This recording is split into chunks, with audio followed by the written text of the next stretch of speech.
This episode of Skirmish Supremacy is brought to you by Reformation Brewery, the official beer of your game night.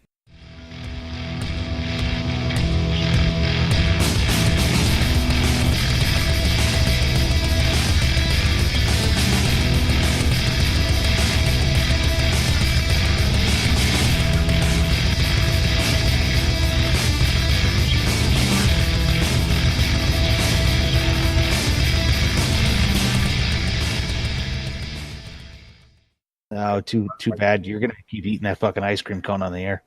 But it's so close to being done. It doesn't matter. It's too late. The way you've been tonguing that thing, yeah. Now the world's going to know. I just have the tip of the cone left, so Just the tip. that's kind of the best part. Of course. So, speaking of childish things, today I was heading into the office, and when I pulled up, I noticed this bus, and I was like, I wonder what the bus is there for. But occasionally they do things like blood drives or health and wellness checks, so you can just go out, they'll have, some service pull up, and you can go and have it done. Well, I'm walking up to the front door, and I noticed that there's a sign, and it says, the place where it's from, and it says mammogram checkups. And I was like, oh, that's cool. So, it is one of the, health and wellness. And then my inner 12-year-old went, damn, that dude is a genius.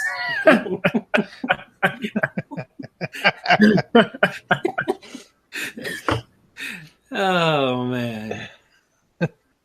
I don't care what anybody says. Every time we see stuff like that, we may know better, but there's always that split second we revert back to being an adolescent. Yeah, definitely. That's why I keep a lab coat in my car at all times. Wow. Okay, that's going fun. I suppose we should do an intro. So on that note, folks, welcome back to episode 119 of Skirmish Supremacy. I am your host, Tim Gorkleski. We are joined by Nick, who's over there doing some stuff, and Nathan is probably going to have some explaining to do after after that comment. And some restraining orders might be filed. But Nathan is also part of the team. He was on one of the episodes when I was actually out of town, and he's joining us tonight to go B-Team. We are talking tonight about a lot of different topics. It's going to be another hobby banter. So, I mean, if you want to, just turn this shit off. You already know what's going on. But for those that want to hang out and stick around, we're going to be talking about some stuff that we did with Dust this last weekend. Obviously, we've all got GenCon coming up, and lots and lots and lots of projects going on to the point to where it's almost overwhelming. So, yeah, I guess where the hell do we want to start this thing? Because we got a lot of stuff we kind of want to cover. How salty Tim gets when he loses. Oh, great faces from Tim when he loses. Yeah, just the it's over. It's over face. I have never thought that I was going to see a table flip so bad as the second game of Last Days we played. Well, didn't see one of the games I had to play. I had a table flipping look as well for a little bit of it. Oh, yeah. I'm sure that we all have, and I know, and I even try and apologize as I feel it come on, or as it's going on, when like your dice have turned again. Everything you're doing just seems like it's out to screw you in a game. There's nothing anybody in any game can do when the dice turn against you. Right. It does not matter. And so, you're getting grouchy and all that, and your opponent's just like, you start apologizing to your opponent for you having good luck. You're like, I'm sorry, I've got to do this. And they're like, just kill me. God, yeah. You reach the point where it's like, playing the game at this point has become painful, and just shoot me in the head and let's play another round. That's basically what it comes down to. Finish me off. Let's reset, play again. Yes. Oh yeah. And actually that happened to me a couple weeks ago with Nathan. We were playing Relic Blade, And just out the gate, my game was just going downhill, and going through, and we're almost halfway through the game, and I'm just like, it's just not going well. I think it was the moment where my Iguan assassin was standing atop a mushroom and was going to make a flying leap onto the back of your elf geomancer. And essentially, if had your defense not been a little bit, had your defense not helped you out there, that would have been easily a one hit. Oh yeah, one shot death. That would have been crazy insane. But that was the thing, was that I managed to roll a 6 on defense and actually negate all that massive damage you did. And then I had a few good rolls, so all of a sudden it's like, oh, I might bring this game right back around. But then the rest of his characters, in the meantime, I just kept binding in place with my basilisk. Just staring him down and watching Nick just sit there like, okay, well, let me try to get this guy unbound. Never mind. Yeah, except for the one guy you kept binding the most, broke his bind, ran up and slaughtered your slaver dude. Yeah, that was a little disappointing. That was a strange turning point for that game. Right. Well, that was the funny part, was that up until your guy did his dive off of the mushroom to try and kill my elf geomancer, I'd just been like, let's get this game done. It's just not, my dice have turned against me, or just aren't working. And then I got that ray of hope. Ooh, my dice have turned around. They're actually working with me now. And it lasted just long enough that it gave me that little taste of, hey, you might just be able to win this. And then they died again. That sounds about utterly right. died. Whereas I was hoping to not even have given you a taste at all. Whereas Tim, when we were playing last days, that first game, it was so brutal. And we realized that we misread how some of the scenario was and how some of the things worked. So he was just in a bad way in that first game. And so then, it's like, okay, well, all right, I feel like maybe we did something wrong, but, let's play another game, Tim. Do you have time? And he's like, yeah, if we make it quick. It was quick. It was really quick. And that was where Tim had this look, and he kind of, slammed all his stuff back into his carrying cases and was like, see you later. Yeah. I was pretty sure the table was about to flip. No, because that was all your terrain and stuff. And I'm not a table flipper. I've watched what happens when tables flip. Oh, I know I've mentioned it before on the podcast, but after watching a table flip from War Machine and people jump in and literally just beat the dude down, it's not a good scene. Definitely. And no, I don't advocate flipping tables. You should be able to control. Yeah. But it was that look though that I just got, beat on twice, and I don't even know what to do. Yeah, it was just that lost semi-feral look, because that just sucked so bad. Yeah, so needless to say, my first 2 games of Last Days did not go that hot, but I'm hoping the next few, because I did actually manage to have enough people to survive to level up at least once. So out of my 6 people, 3 were able to level up, because the other than that, they just kept getting shot in the face and weren't able to do anything.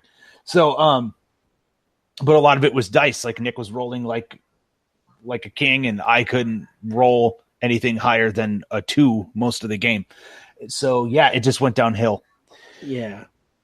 But yeah, so I mean, for the most part, we had stuff ready to go for Last Days. I know that Nick, one of the things that I know you've been kind of talking about lately is like finding the time for gaming, and also finding the time to get a whole bunch of projects done.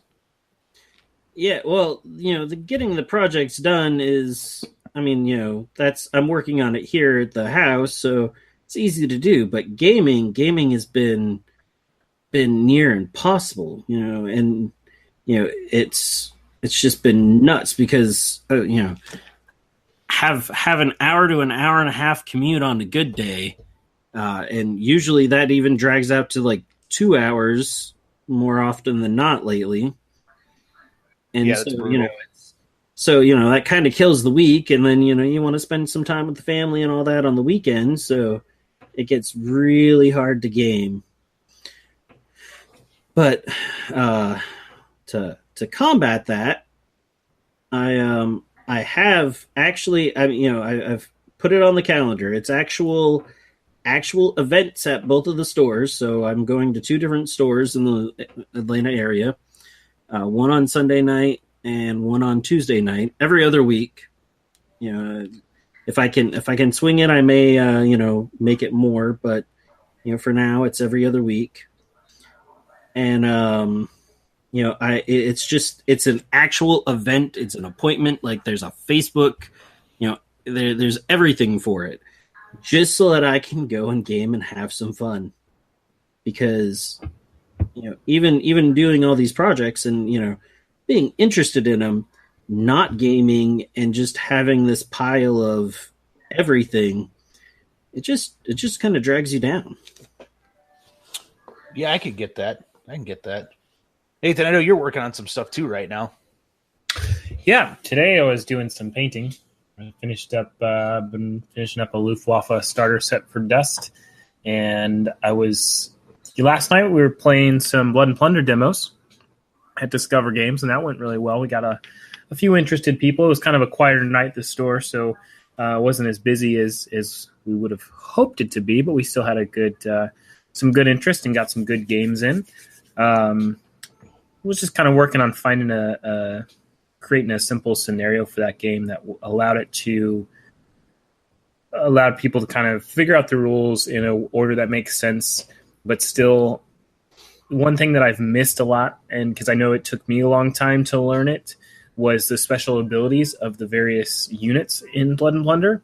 So I was kind of focusing on, while they're learning the game, they're also using those special abilities. So setting up something that kind of worked towards that. And that was nice because that was something that I felt like I said, that I missed out and didn't really start utilizing for a while. And in doing so, I think I found my new favorite faction in that game for the French. Oh yeah, so which one's that? It is the let's see, I gotta look up the name of it again. It's so favorite he has to look up the name. No, the Filibusters now. Now, I think I'm pronouncing that right. Filibustier now. It's cool because you're using your core units, you're using Filibustier, and you're using L'Enfant Perdu. And when you have Ruthless on pretty much both your core units, and then I was using a support unit of Marines. So you have Ruthless, which is awesome because it gives you that -1 bonus to your range attacks. And so I was using that quite a bit. Well, but the other unit has to have more fatigue than you. Right. But that's an easy thing to do. I mean, it's definitely easy, especially with Filibustiers, because they're one of the better shots in the game, and they're actually one of the best melee units in the game. Yeah, definitely. They overall, even without Ruthless, they're probably one of my favorite units in the game as a whole because they are so good just normally. Yeah. Yeah. And it's nice to have you have the bracelet pistols. The faction bonus for that one is a handy one to have as well because you can discard all your cards and then redraw. Right. So, and I like the way, because normally L'Enfant Perdu is a support unit, so it's nice to have them as a core unit because I like that unit quite a bit. So it was fun. It was kind of a fun stuff to play with. It was the first time I've played that faction, and I think it's now my favorite. I don't know why you would like the guys who run around with grenades so much. Well, it's fun so long as you don't misfire. You shut your whore mouth. That's only happened to me about, like, I don't know, 8 times. I mean, you could spend, 2 actions and not have a misfire. Yeah, I have yet to do that. Yeah, but why would you do that? I mean, I know real part of the fun. Let's be honest. Part of the fun that if it does happen to misfire, while you don't necessarily enjoy it, it's funny to laugh about later. Yeah, and it's happened to me every time. I think every time I've seen you try to do it, it's happened to you. It's just bad. I mean, it's so fun, but yeah, it's bad. It's a 20% chance of that happening, yet it happens 100% of the time to Tim. Exactly. Yeah. So basically, the moral of this story overall is we have lots of prep to do for games. Dice hate me. Yep. So far, that is the overall premise of the episode, it seems. I've been working hard, though, to get some more stuff ready for various demos. We're trying to, over at Discover, both Nick and myself are trying to help run some more demos of various games. Always Blood and Plunder, because it's a big favorite of ours. Dust, I'm working through some new starter sets. That Luftwaffe, trying to get that ready for the table. Plenty of Pirates to paint before No Peace Behind the Line comes out, because then I'll have even more stuff to paint. So I'm trying to finish what I have. Everybody should be getting their stuff on that soon. Oh, and I have some Blood Red Sky Zeros that I just got that I got to paint up too. Yep. I'm actually painting the Messerschmitt's 109s right now. Nice. Yep. And then here are the Spitfires that I painted up. They look like airplanes so far, so that's good. Well, I mean, they looked like airplanes to begin with, so I guess I didn't screw up the paint job enough that they look like butterflies. Don't tell Caitlin. Yeah, I was just about to say, not listening. I can paint them like butterflies. Yes. So speaking of Caitlin, I know she's not on this episode to pick on your wife as much, but I know you two are going to GenCon to help out at the Dust booth. Yes, we are. We're pretty excited about that. It's actually, hilariously enough, it will be our first gaming convention. So not only will it be our first gaming convention, but we'll be working. So it'll be our first convention we work and go to at the same time. So it'll be exciting. We're gonna be busy. We'll have plenty. We'll have some time to go and explore some other booths and just check out some other fun that's going on at the convention overall. But for the most part, we're going to be helping out, running a bunch of Dust 1947 demos at the Dust booth. So come on down and say hi. Happy to show you some Dust fun. But okay, you didn't have to make it sound all dirty, but yeah, you're right. Yeah. But no, so lots of stuff to prepare for that. One thing I'm debating is what stuff personally I want to bring out to that convention, because if there's chances to play, I want to be able to get in and play some full games of Dust. So I'm not the type of person that likes to be like, this is my list. This is what I run. This is my list. I'm very kind of like, well, what do I feel like playing today? But when you fly somewhere, you can only bring so much. So yeah, you'll start learning that the more and more conventions you go to, because that's one of the biggest problems that Nick and I run into every damn time that we go to Adepticon. Is it's like we just want to bring it all, and then we're like, shit, we can't. Yeah. And there's so many people that are like, all right, we're doing this, so bring this. And it's like, okay. And then somebody else is like, we're doing this, bring that. It's like, okay. And then you realize that that's like 6 full armies. Yeah, of something. Yeah. So I think still got a bag to pack. It's just going to come back to, because I've thought about like, okay, well, do I want to put together a list I know that's like going to be the best against whatever I might find, and I'm just going to build a list of stuff that I want to play. And if I lose horribly, then that's fine, because I know that I brought the things I really wanted to bring, and everything else I'm not going to worry about. So, because it's, the moral of it all is just have fun anyways. So 20 dogs, that's all you need. That's all anyone ever needs. Or just one winter child. Here is winter child and 4 helicopters. We're not 5. If you can fit 5, 6, whatever. You just have to, as long as you get the winter child in there as well. Yeah, so luckily you've only got a couple things to pack for Gen Con. Me, on the other hand, yeah. So, I'm still waiting on the events. So, folks, I'll post those up on the Skirmish Supremacy page when we get to it. But I am going to be running Ragnarok on Saturday at the Osprey booth. So, if you haven't had a chance to come by at Adepticon and check out Ragnarok, if you were at Gen Con, you can see it there.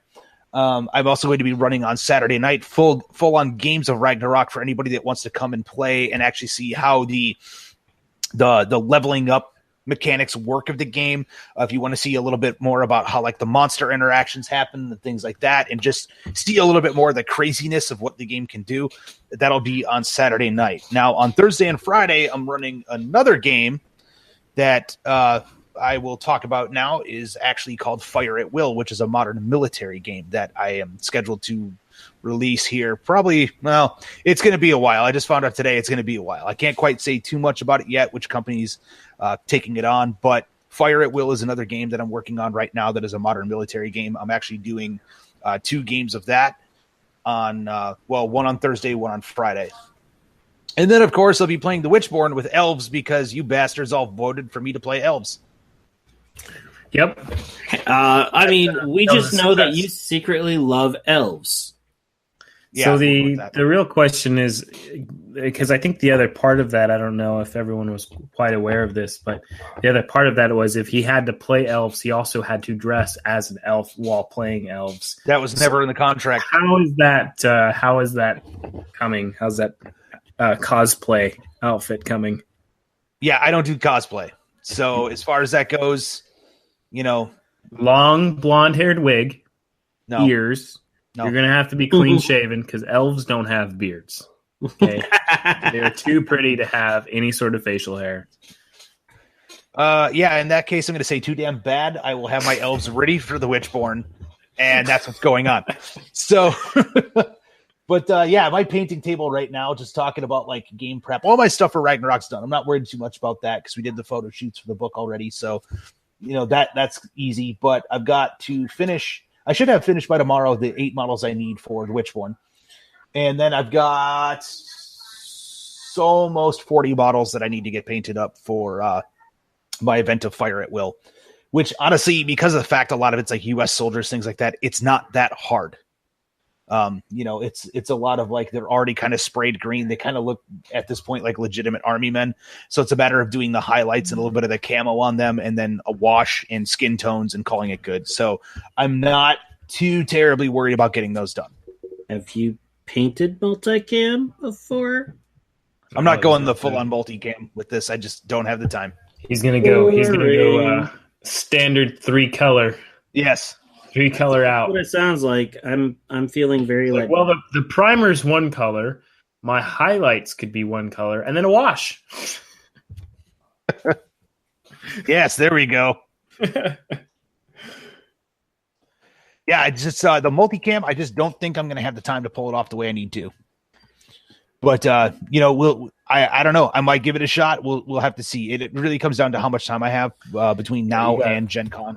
Are you driving? I am not. Oh wow! So you're trying to get all this stuff in a suitcase. Yeah. Actually, no, I'm not. Kirk is actually from Miniature Building Authority. Will be driving all of my stuff up for me. So in a way, I'm actually this year I'm getting off the hook. Yep. Man, you always finding people to drive stuff up. Yeah, the list board driven up. The list of 6-packs you're going to have to buy is just add that to the list. Yeah. So yeah, it's quite a bit going on as far as this year event wise, and of course, with my day job, I'll be there popping around talking with all the day job folks and getting that going. So I will be all over the place.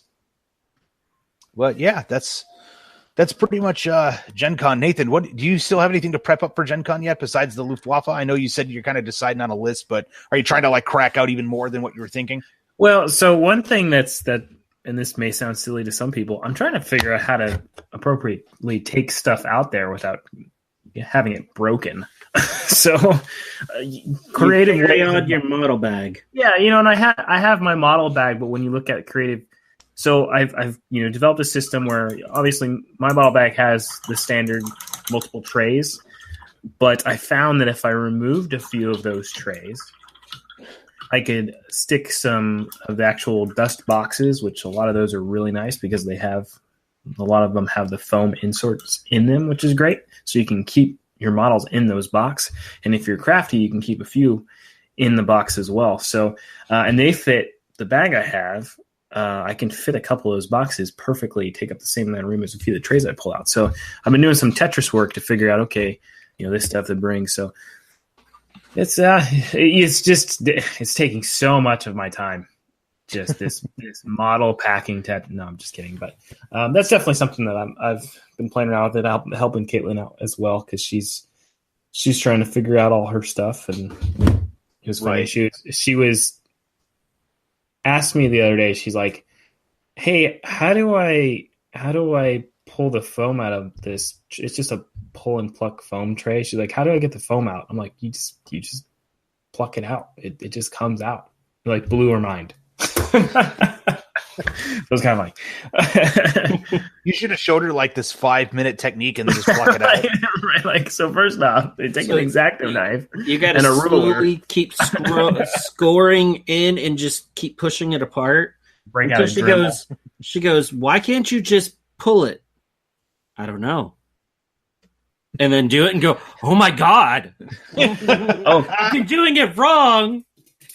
The other big thing I'm working on is actually it's a surprise for our dust booth. I've been in a little bit of a technical, I don't want to say too much without giving it away, but we'll call it an AV tech nightmare that I've been trying to figure out. So we're trying to do some cool effects to bring some more life to the booth and really add to that immersive experience that they try to set up at their booth, and add some special effects, if you will, and trying to get that to work out exactly how we want and make the feel correct. It's been a little bit of a challenge. I've gone through quite a few, not quite a few, but I've gone through a couple different systems, and now we're awaiting the shipment of system number 3 to try out. So when that gets here, I'm going to be sitting down on the floor again with everything plugged in, seeing if I can make it work. I think it's been an issue of trying to save a little bit of money and get something that might work, and then realizing no, you just have to buy the thing that will work. Yeah. But that's been kind of fun, but definitely a bit of a challenge. Oh yeah, I can totally understand that. Bit of a challenge is a good thing. Though, so this previous weekend was the Dust Weekender here in Atlanta at Gigabytes Cafe. Did everyone have fun? Yeah, so just to go ahead and skip right to the end of what I'm going to talk about, I got murdered again by my dice this weekend. So, oh yeah. I was like, what? It was strange. Because I remember you were playing Caitlin, and then it was like, I think it was after she shot your second unit, and Tim just looks up. He's like, I'm going to have to leave really soon. So right after this game, I'm out of here. It's like he just knew. Yeah. He just knew it wasn't going to go well for him. And at that point, he's like, I'm out. Yeah, it wasn't quite like that. I did have a time frame I was trying to stick to, but it was one of those things where it's like, she's just like, and 23-point model is just off the board, because. And so I was just like, oh, okay. Oh, what did I do? I did nothing. Okay, your turn. Oh, another model dead. Okay, I guess it's your turn.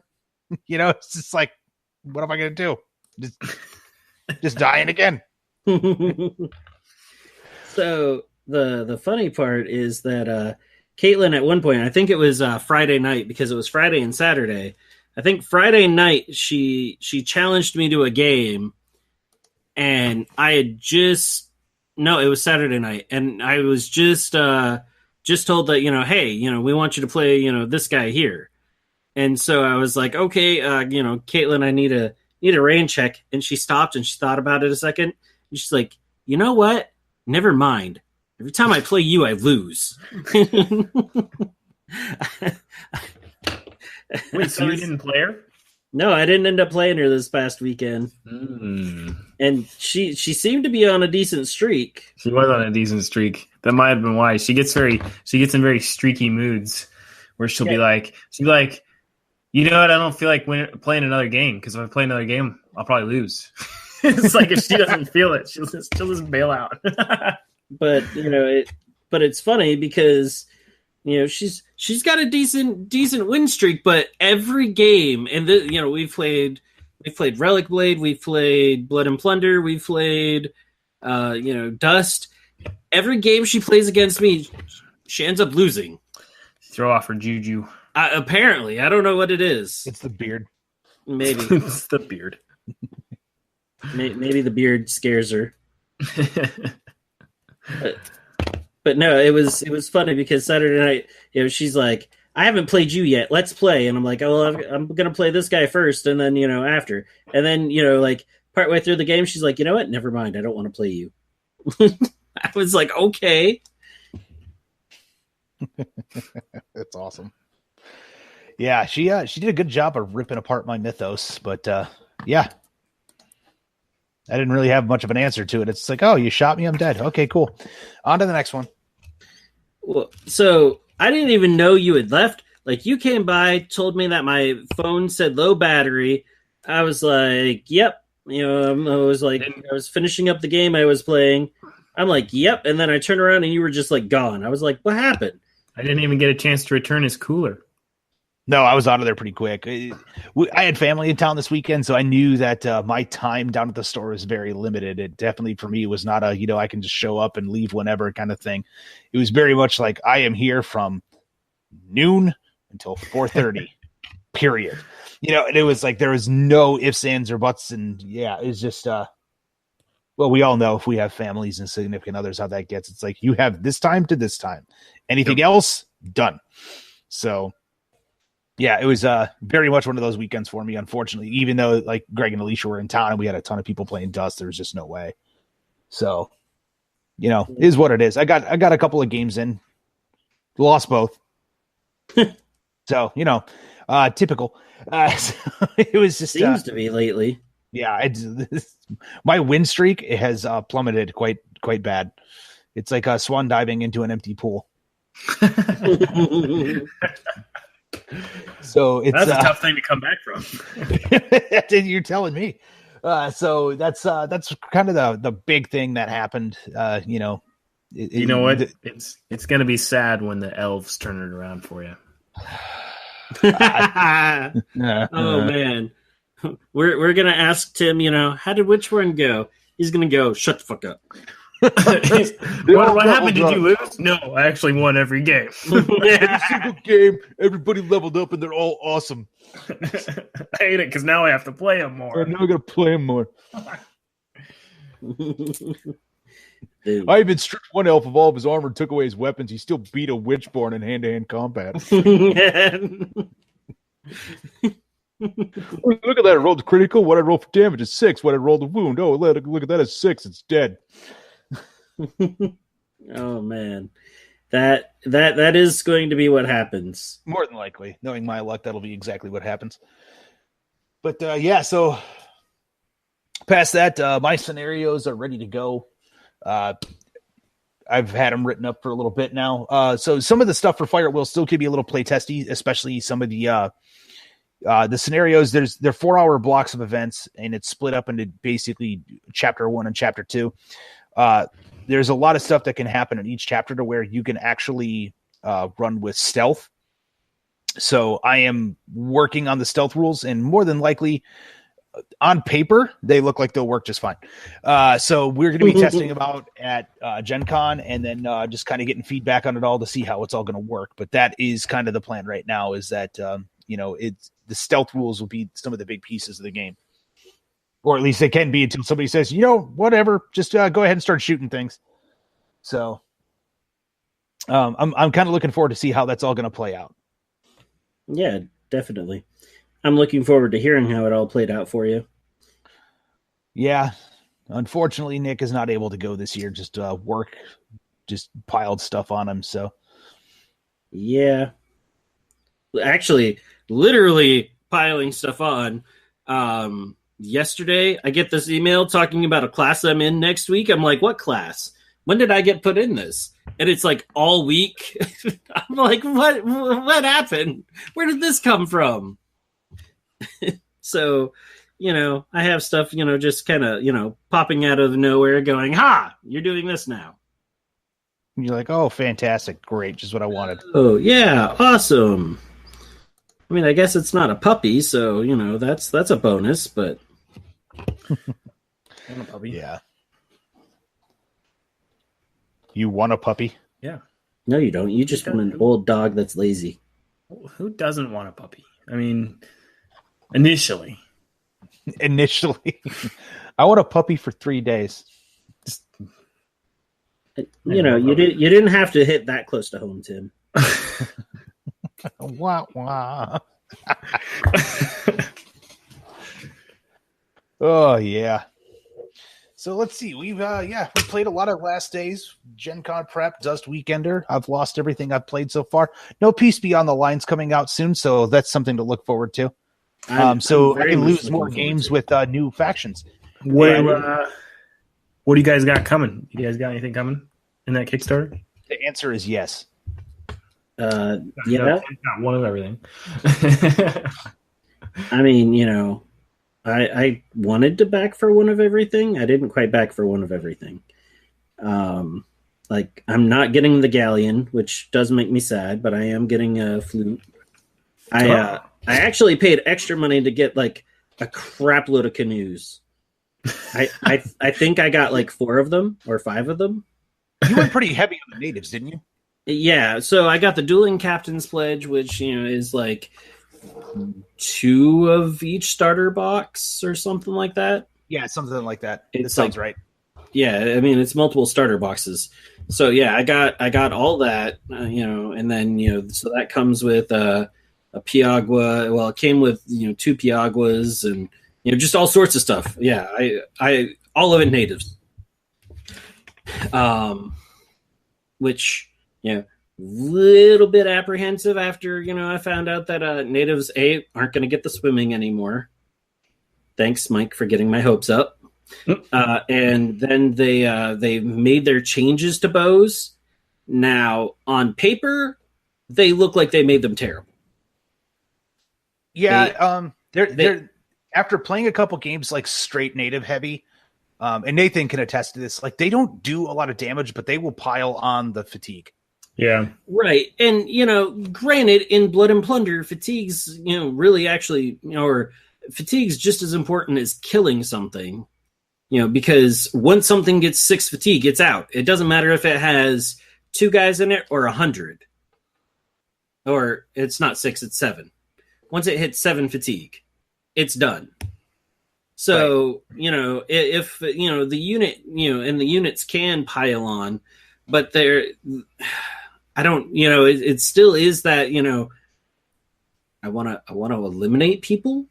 Because the more people I eliminate and, the more fatigue I, pile on, the faster they are going to be gone.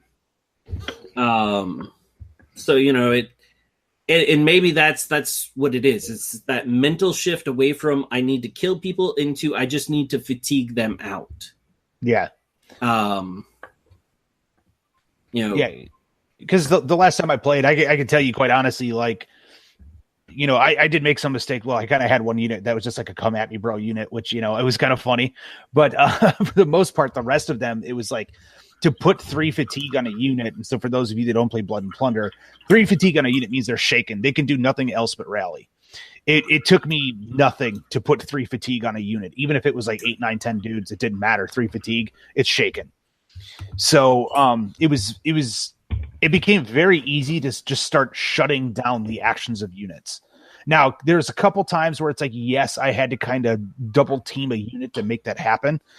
But I mean, honestly, it wasn't that terrible. And, and then eventually you do start killing dudes, which only helps stack more fatigue. But it's just, yeah, it could seem a little daunting at first, especially when you look at it as like, I'm not eliminating models. I'm just fatiguing units. Are you killing as much? No. Are you shutting down units? Yes. Yeah. So, I'm looking forward to playing them. especially there's Chief Golden Cap, one of the special characters that they have a model for. And he really seems fun because he's wearing a golden cap, but also because it makes me think of Relic Blade. And when I messaged Sean after Adepticon last year about doing a pig chieftain, which became the pig warlord, I'm like, so we were kind of going back and forth, and I'm like, he should be able to like look at one of the other pigs or two of the other pigs and be like, come on, let's go. And he played with it and actually made that where that happens. But I'm like, and they've got to wear a shiny cap. And I had a pig model that I found I found one of the warlord metal. I can't think of what the helmets are. The conquistador style helmets. Oh crap! I should know this. I can't think. Things online too. I can't think of what it's called all of a sudden, but I took one of those and I managed to fit it on top of the pig's head. And, I'm like, see, Chief, he's got a shiny cap, and I had painted it gold. So when the Kickstarter for No Peace Be on the Line showed up and they had a, Chief Golden Cap, I'm like, oh man, how can I not get this? Yeah, and he makes natives pretty dirty too, so you got a lot to look forward to there. Nathan, what did you end up getting? I end up getting natives as well, so we're gonna have some tribal warfare going on. It's gonna be great.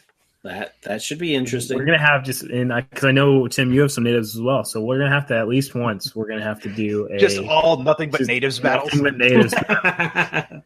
Whose units? Whose? I don't know anymore. It's just it's a local tribal dispute over hunting grounds. Apparently, the funny part is even setting up a jungle isn't going to help us because we're all going to be able to run through that like it's nothing. It's just open ground for the most part. It's like whatever. Yeah, it'll be great. There's a lot of stuff I'm actually looking forward to for a lot of people when it comes time to the Kickstarter. The natives, obviously, they have a very different feel compared to everybody else that's firing muskets. The other cool thing with the natives too is that, now you can't, if you have multiple actions, you can't just keep firing the bow. So like if you fire the bow again, it will give you 1 point of fatigue, but honestly, like they don't care.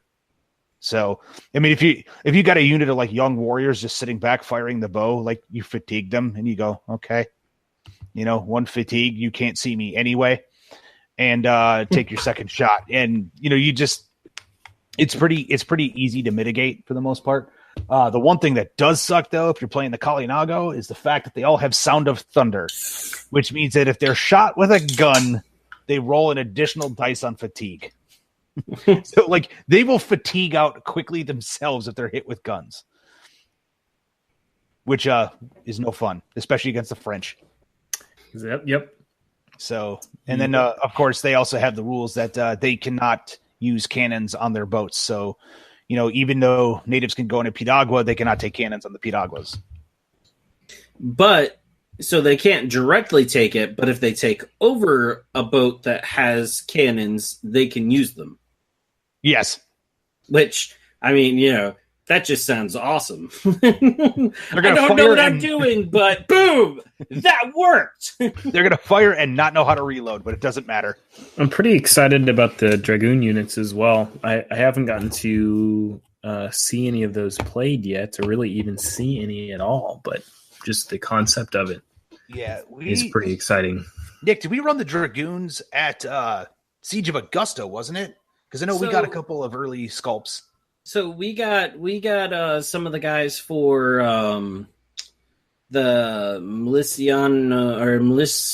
militia, the cavalry or whatever it is. I forget what the whole name was, but it's the militia on cavalry, not necessarily dragoons, because dragoons usually are fighters that will ride the horse, like up to battle, hop off and shoot, and then hop back on the horse to ride somewhere else. But the guys on horse that I've played with so far, they have been fun. They're fast. They're so fast. They are, but they are also more vulnerable because they're on a horse, so they're a much bigger target. Yeah. So it is easier to hit them, but they also get bonuses for just lightning strikes. So popping out, it's like you can pop out, you can hit someone, and you can keep going. It's when you stop and there's somebody else right there that you're like, oh, damn it, or they move up. Yeah. and I had that happen, one of the first times they came out and they totally rocked this unit that was there. And then I had them go around in front of my defenses, and they were coming around, and they, no one around. And then the guy I was playing against moved this unit up into, like a really good range band. And my horses didn't last. Yeah. Yeah, they're actually they're quite a bit of fun. They're definitely like a hit and run unit. Like if they get bogged in at all, they're done. Yeah. They they are nasty hand-to-hand combat fighters, but they aren't meant to stay in combat. Right. It's cavalry. They're meant to, charge in, chop, chop, chop, get out, circle around and do it again. Right. And past that, then of course there's the Dutch, and then just the standard kind of generic Europeans that you can kind of run however you want. But there's lots of options for those. Yeah. Yeah, some cool new sculpts in those for sure, and also with the 4-cannon crew and the field artillery, that's pretty sweet as well. Mm-hmm. The sculpts are just, that was one comment that someone had made the other last night when we were doing some demos at a player that plays a whole bunch of historical games, and he was talking about how he usually doesn't like metal figures, but he thought that the sculpts were just so fantastic, and they really are. It was he said it was his favorite metal sculpts that he had seen, and I think they're fantastic as well, and I'm looking forward to seeing all these new models that are coming out with this. Definitely. They are pretty much hands down some of the best historical miniatures out there for this time period.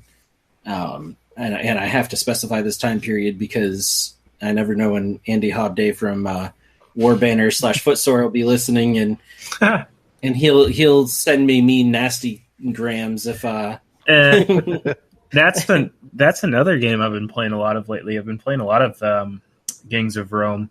I'm actually waiting on a Blood of an Ambertine starter set. I got one of those ordered. I had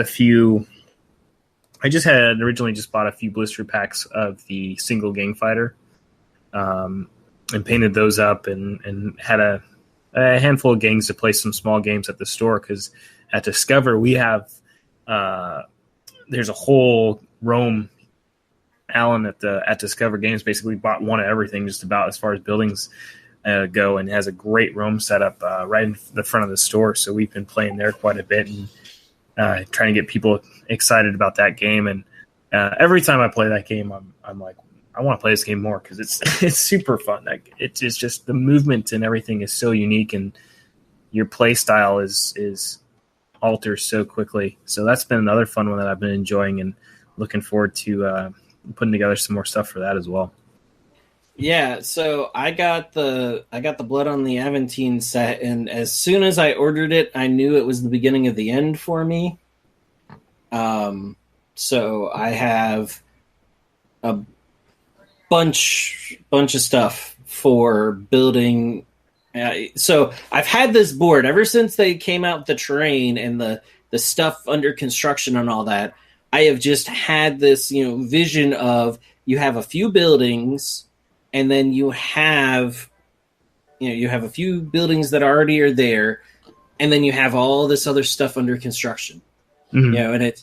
And so the fight is happening there. So that's what I have been investing into. And I like that too, because it's kind of a unique thing as far as terrain stuff is is concerned, because you have, like you're saying, you have the finished buildings, and then they have cranes. You have a crane that's building a building that's not yet totally finished, and then on the Blood on the Aventine starter, it's a temple that's being built, and they put that the scenario ties into that, where the guy throwing the tiles at people. Yeah, it's just fun. There's a lot of just fun little story elements that go along with that. I've seen him post a bunch of cool other characters and miniatures that I guess I don't know if they're fully working on it or if it's out now, or so they've got like a guy with like scorpions and yeah. So that's wave 2 that they're working on and getting ready to put out. So getting ready to. It's not out yet. I forget when they said that they're looking at the release for that. Though they just dropped the feudal Japanese. Oh, giggity! Yeah. Tim and I were actually talking about that before the show started, and Tim was kind of drooling over it, and I may or may not have bought all of it. Yeah, it's $158 of just pants shrinking fun, folks. It's a little awkward when you say that about like 60 little men, but it doesn't matter. But you're not wrong. That's the awkward part. But yeah, so there's that. But yeah, they've got the expansion, the more stuff that they're coming out with for Gangs of Rome that I'm kind of looking forward to. I've got enough to do 2 or 3 full gangs now. Well, and the nice thing too with that is you can play with a lot of the games that I've played recently for Gangs of Rome. I've only done about 3 or 4 models. Yeah, but you can still play. It's still a full game. You don't feel like you're out. And it was kind of interesting too, because there was particularly, we were playing the scenario where they're burning. One gang has to burn down a building in the center of the town, and the other gang essentially has to put that out. And in playing it, I was like, points wise, it makes sense for me to not worry so much about the denarii and taking various weapons and those sorts of things. I just need the guys.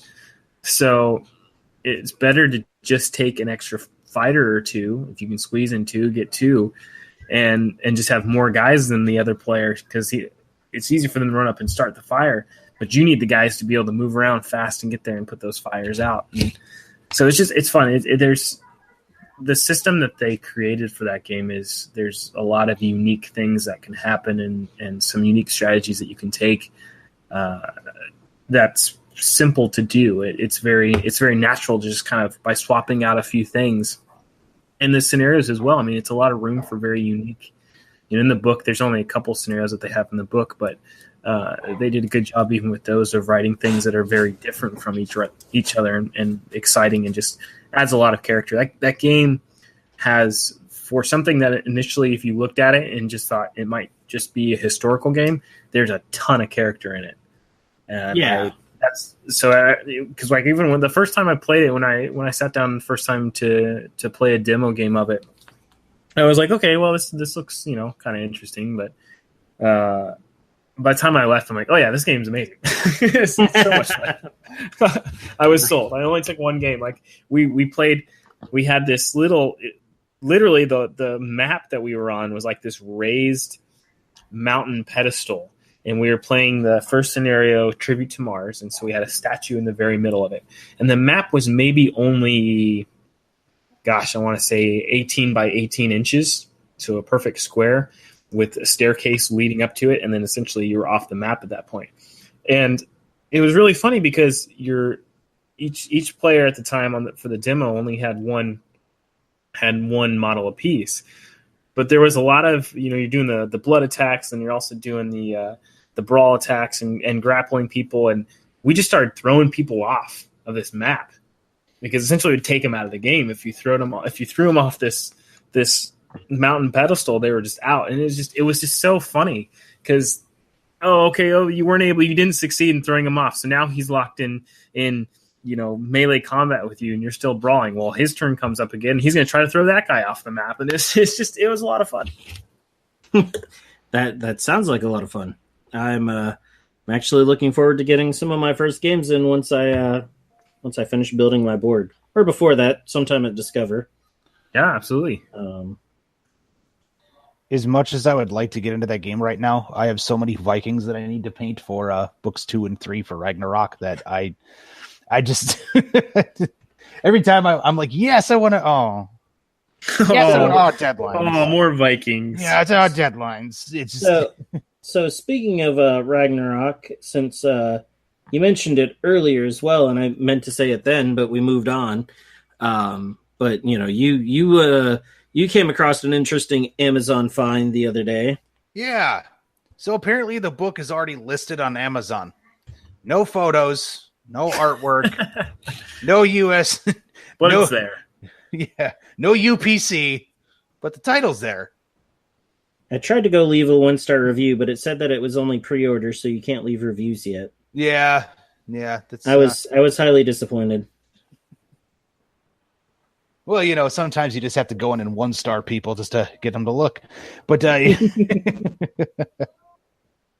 but no, it is funny. And I know for some of the other games out there, and I'm trying to think. I think it might have even been Last Days that it'll go up on somewhere like Amazon or whatever for pre-order, and people will pre-order it, and then shortly before release, it all of a sudden disappears. Mm-hmm. So I don't know if it's something that happens, like they initially put it out there and like some upload. Yeah. And then before it releases, because it doesn't actually have the information that's needed, it gets taken down. Or what? If somebody just gets a whiff of it and Yeah, so I could kind of talk about that from kind of the day job stuff with that without going into like super over the top details. But typically the way that it works is that if you have something coming out, you can actually just post it on Amazon to get it going. What it does, it holds a spot in the queue for however it's going to line up in whatever algorithms they fit, right? So if it's a gaming product, it kind of like loads into that queue and everything else. And it's kind of like saving you this little chunk of Amazon. And then what ends up happening is that when you start putting in like, okay, this is the actual product now. So like what's up there now is a placeholder. And once the actual product goes in, it gets pulled down and then replaced with that one. Sometimes it might take, 6 to 8 hours, depending upon Amazon approvals and things like that. And then, it's just, there's a couple of things that works, but basically no matter what, it kind of goes back into that same little spot that it had before. And then of course, when people start 1-starring it, then it drops. But I'll make sure to, wait for the real one to come out then. Yes. Wait for the real, folks. That's all you got to do. Wait for the real book to come out before you 1-star me into oblivion. Don't do that. I was trying to come up with a good hashtag in my head before I said anything further. Everyone, this is the hashtags I need you to use. Yeah, so Ragnarok for Tim. Downvote. No, but, yeah, it makes it all the better. It was actually pointed out to me, believe it or not, by the artist that's working on the book. I don't know how she found it. It kind of like randomly, I guess. Well, I mean, she's in a lot of different stuff, so it just popped up in her feed on Amazon, and she's like, what? So then I was like, yeah, I am the author of said project, and I didn't put this up there. So more than likely, it's just it's Osprey just getting it set and just kind of like having that placeholder before the real stuff comes up. I'm really hoping that soon I will have artwork for those of you in the Ragnarok group to show. I have been getting some of the pieces back from Rumor now, and she's been doing a phenomenal job. The great thing working with artists that have been doing this for a long time is like you basically give them 3 lines of text and say go, and they do, and it comes back and you say, yep, keep it as is. There's not a lot to where I'm like, okay, can we tweak this, and this? I'm blown away by how awesome she does. Awesome. And I know that Phil said that the first officially done pieces, according to him, you'll get to share. What? So everyone send mean, angry emails to Phil Smith. His email is no, not really. I wouldn't do that. The artist. What other books have their work been published? So their most recent book actually was another Osprey Games title, which is all the stuff for Dracula's America. Okay, sweet. Yeah, there's some great artwork in that. So if you're getting those guys, you're set. It's one person. It's not those guys. It is literally one person. And so that's a lot of work for one person. Yeah. So yeah, she's doing all of the work in all 3 books. Wow, that's awesome. So I've seen that book, and I the artwork in Dracula's America is excellent. So that's exciting. Especially the demonic Benicio del Toro. I saw that. I'm like, yes.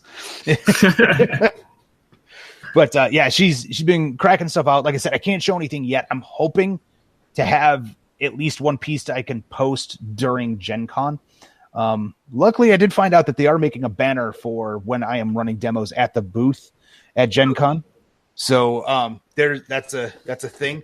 The Osprey Games booth, for those of you that are listening, will be booth 2557. It's kind of towards the back of the hall a little bit, but you'll be able to find me there on Saturday from hall open until about 3:00, and then I have some other meetings I have to attend. But then Saturday evening, keep looking at the Skirmish Supremacy page and the Ragnarok Worldwide page, and I will have the events and the times and locations listed for those of you that want to play. So it's all going to be there for you. And yeah, I wish I had more details at this time, but everything's still in a big nebulous flux as far as that goes. Because, yay! Yeah, well, that's understandable. Still got to get everything together, but there is forward progress and momentum. Actually, the banner is cool because, yeah, it was all nice and cool at Adepticon until Ash showed up with his giant banner. Yeah, steal my thunder. Damn it, Ash. It's like your game was coming out first or something, Ash. Yeah. Dick. Yeah, damn near 8 months before mine. That doesn't matter. Doesn't matter. Oh, man. But yeah, so I'm hoping to play Last Days again and not have all my people get killed every time. So that's kind of something I'm looking forward to in the future. Yeah, definitely. I'm looking forward to it as well because, well, I didn't actually count anything from that last game. And I was actually a little worried to contact you and go, how many guys did I shoot in the face? 3. 3. If you really need to know, it was 3. It's like, how many did I do? Because with how everything works for leveling up and all that in Last Days, the first game I got a decent amount of experience. I got a good amount of salvage. I think 2 or 3 of my guys ended up leveling up. And then in that second game, really 1 or 2 of them would end up leveling up because the rest of them really didn't do anything except for, kind of run forward. So, but yeah, I was like, I don't know if I'm going to count this. I don't know if Tim's going to count this. I don't know if I'm going to get to play Last Days again. I was having fun. Damn it. I'll put it to you folks this way. It only takes about 6 experience to level up the first time. So to put that in consideration, if you kill 1 zombie on an average roll in a post game, a model will level up. I had to play 2 full games of getting shot in the face to level up 4 people. I had to count my second game. Oh, man. But yeah, that was a lot of fun. Or the game itself is a lot of fun. It's the interesting part is I thought the zombies would be a little bit more central to how the game is. even reading through it the first couple of times, it's like, okay.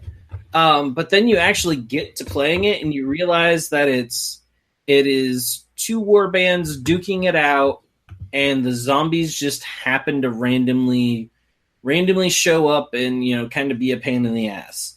Now, granted, that hasn't, we haven't had a game where we end up being, putting out like the max that the book states of 20 zombies. That could make a very, very seriously interesting game if that happens. But, as it currently flows, it seems like that would be hard to end up achieving. Unless you really screw up. Or, and really screw up meaning you're just unloading an ungodly amount of weapons, generating tons of noise. Yeah, which I did quite often. It didn't hit anything, but that's besides the point. Well, yeah. But even so, because it takes a lot of, because you got to get a 7 on a D6 roll, adding in your noise tokens. So if you only generate one noise token in the previous turn, then you need to roll a 6. And then it decreases what you need to roll because you add in however many noise tokens, and it's just a little bit. So it's a little bit hard to end up really pulling in zombies, especially if you've been sucking at rolling all game. Yeah. Then you're doing really good because you're not summoning any zombies either. Yeah. Anyway. Okay, folks. So we're pretty much going to come to the end of this episode because I know we've all got stuff we need to get done. But Nathan, anything else you want to throw in there before we go? Yeah, just a quick recap to join us at the Dust booth at GenCon. I have the booth number now. It's going to be booth 3053. The Dust USA booth 3053. Nice. All right. Nick, anything else? Any last words to throw in here? For people that are in the Atlanta area, if you want to come out and game with me, I have Skirmish Sundays and Thrashing Tuesdays. Skirmish Sundays is at Gigabytes Cafe. There is an event. If you just hit me up, I can direct you to it. And then Discover Games is Tuesday nights because Discover Games is only about 20 minutes from where I work. So instead of trying to fight traffic home, go the opposite way, play some games, go home once traffic's gone, and get home around the same time. We're about to do a pool too. We're going to do a pool on Facebook on that the event page for the Thrashing Tuesdays at Discover of what we're going to play next week. So we're gonna force Nick's hand this time. You mean a poll? Yeah, a poll. All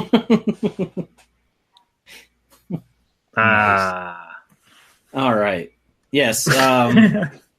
So there's a few different games, and like I've said before, it kind of goes back and forth. I can put it up there and then still choose to override whatever the masses vote and go, well, you know what, this is what it's going to be. Because this is the game that I want to play. So bring your pitchforks if you disagree with the game that Nick wants to play, and we need to throw them out and then play the game we want to play. I mean, the whole point is that, people can show up and play whatever games they want. Just show up and play. Bring them along. I'll bring along, certain games, but I will announce beforehand. I won't, tell you all that we're playing Blood Red Skies because that's what's sitting in front of me right now. And then when you show up with all your Blood Red Skies stuff, I'm sitting there with Relic Blade and going, ha ha, I fooled you. That would kind of defeat the purpose of, the whole getting together to game thing. But there'll be some options, is what you're saying. Right. Yeah. Well, and it may be that, hey, this game's kind of pulling ahead, but maybe I didn't have enough time to get what I wanted done. So I go, you know what, guys, I'm not going to do this one. I'm going to do this one instead. And I kind of did that because Saga Age of Vikings was kind of winning out on the last poll for gigabytes, and I realized that all my Irish aren't painted yet, so I haven't even actually primed them. I was like, oh, I haven't even primed you guys yet. So I was like, okay, so I'm not going to play this saga. I'll play this saga, the Aetius and Arthur, but just stuff like that. Now that I've rambled on for 10 extra minutes, and Tim's like, I want to get the fuck off. Phrasing. You still rolling? Of course we are. Oh. Well, on that note, Nathan, that's going to wrap up this episode of Skirmish Supremacy. We will see you guys next time. Bye! Thanks for listening to another episode of Skirmish Supremacy. To see more of the antics that Nick and I do, you can check us out on Facebook at Skirmish Supremacy. We also have Twitter, which we can be reached at Skirmish Supreme, because apparently Skirmish Supremacy does not fit in Twitter. And if you want to email us directly, you can reach us at tim@skirmishsupremacy.com or nick@skirmishsupremacy.com. Thanks for listening.